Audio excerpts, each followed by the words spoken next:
Well, I mean, I don't know. I guess you could like, if you were doing like some sort of like, body horror movie, right? Like you could probably, put the teeth all over the face, so it's not technically a grid.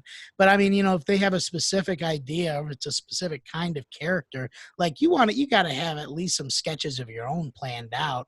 Like you have to Yeah. be able, before you even bring it to someone to actually put it down, you have to have some concepts.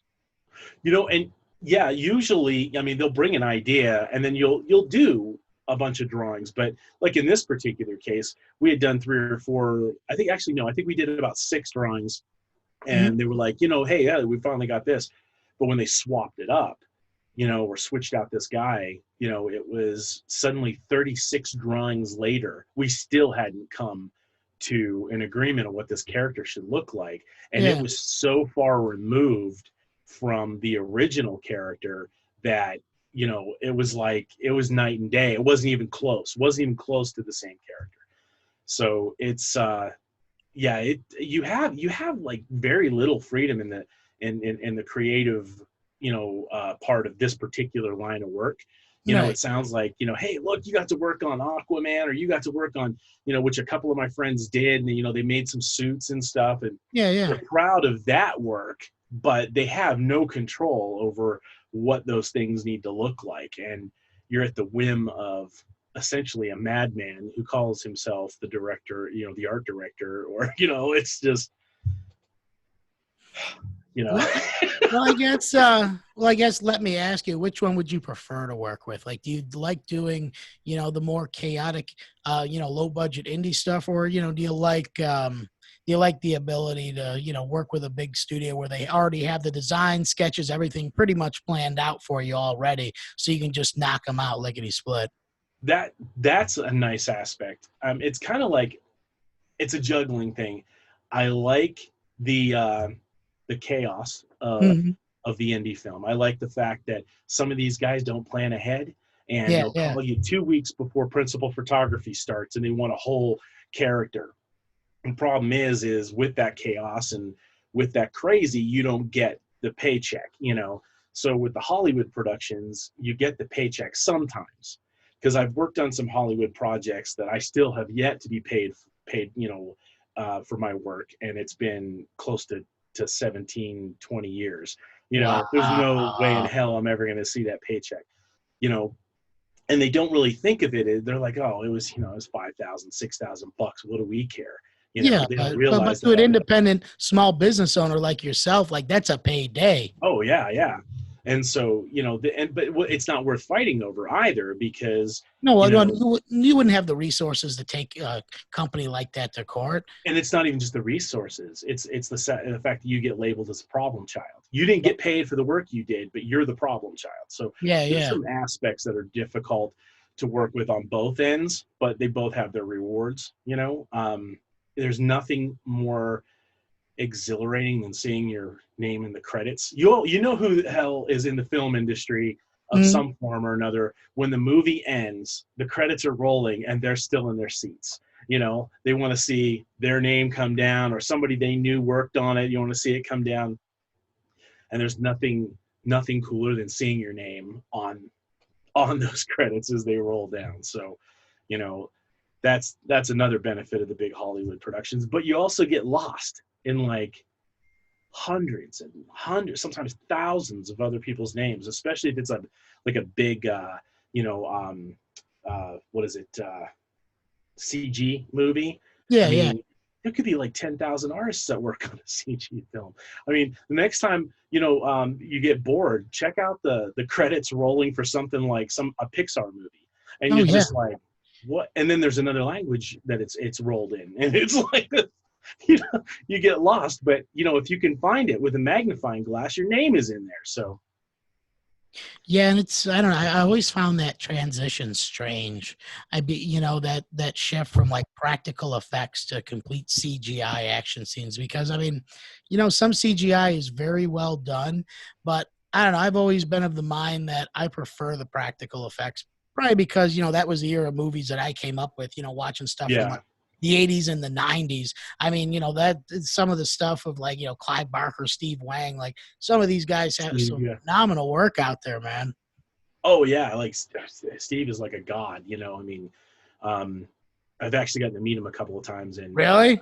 yeah, it was like one of the few times I was a babbling idiot talking to somebody, you know, and um, yeah, he's just a masterful individual. But yeah, when CG and practical come together on an equal plane is when you usually get your best, your best work done and the best product out.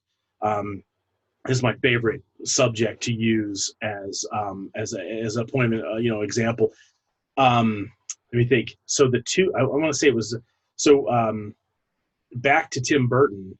He Mhm. came out with the Planet of the Apes reboot, and that was all makeup. That was all Oh yeah. practical effects makeup. Yeah, yeah, But no, that then makeup was phenomenal.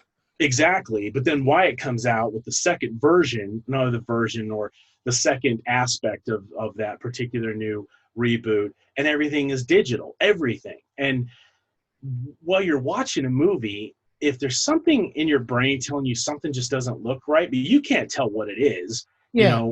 you've been taken out of the movie enough that you're no longer glued to the screen.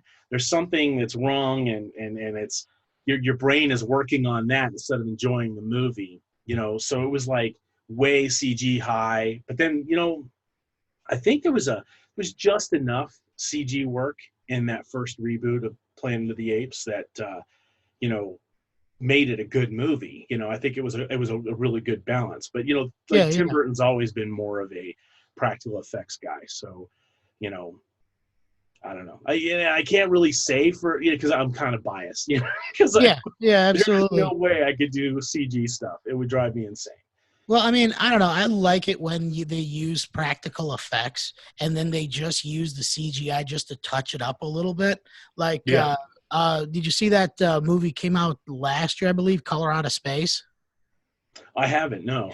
Oh, that would you, dude. You'll dig that when you see it. There's a scene where there's like it's definitely inspired by Carpenter's The Thing, but the entire like puppet that they built, like it's all practical effects, but they just use the CGI to spruce it up a little bit, so you see like little like discolorations and veins popping and stuff.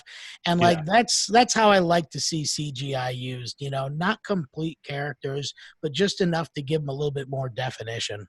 exactly. Like the mess around with the Iron Man suit and stuff. How Yeah, yeah. some version of it was real and some versions were completely CG, and then there was a little bit of a mix. The thing that I actually like about that is the things that we would like to do as practical effects artists that we're told sometimes is cheaper to do CG Mhm. kind of drives me nuts because it's not necessarily cheaper and it's not necessarily faster. It's and cosplayers prove this on a regular basis. Oh I've yeah. seen cosplayers take an Iron Man suit and make those gadgets open that would normally be relegated to CG stuff, you know, and they make that work in the real world and looks just as cool with the lighting effects and Yeah, everything yeah, else. yeah. And so it can be done. The problem that you get into a lot of times with CG is it used to be back in the day the CG was actually the cheaper way to go, so that's why people were pushing more for the CG stuff. But now it's so expensive, and it's actually limiting in the way that if you have a scene and you've got it programmed out the way it's supposed to look, if a director needs to change anything, on the fly, you really can't. I mean, even though that's done after the fact, I mean, you really can't because Right, it right. has to be sometimes within the timing of the camera and everything else. Whereas with practical, you just set up for the next shot, and you've got a three-dimensional character that you're working with, whether it's a animatronic puppet or it's an Iron Man suit or whatever.